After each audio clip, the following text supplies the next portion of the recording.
Hello po mga ka-specs, para po mag-request ng complaint or mag-request ng tech visit para po sa inyong Converge internet connection, una, login lang po kayo sa GoFiber app or GoFiber website. Pagkatapos ay select ang tamang Converge account kung may marami kayong account. Next ay click ang Help and Support menu. Then scroll down lang po kayo at sa pinakababa ng page may Submit a Request link. At i-click nyo lang po ito.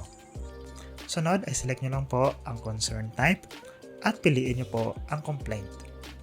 Then sa sub-connection type, select nyo lang po ang service. Then sa subtype ay no connection.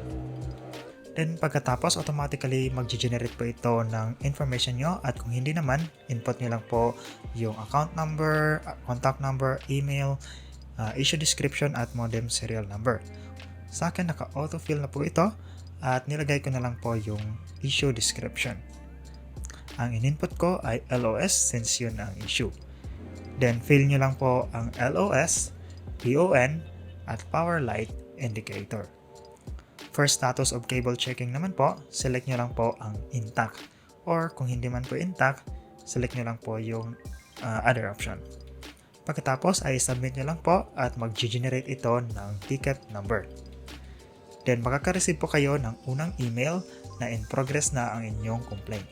Then sa susunod na email ay maghihingi ito ng additional informations or details regarding po sa alternative contact number, contact person, nearest landmark, exact start date of no connection.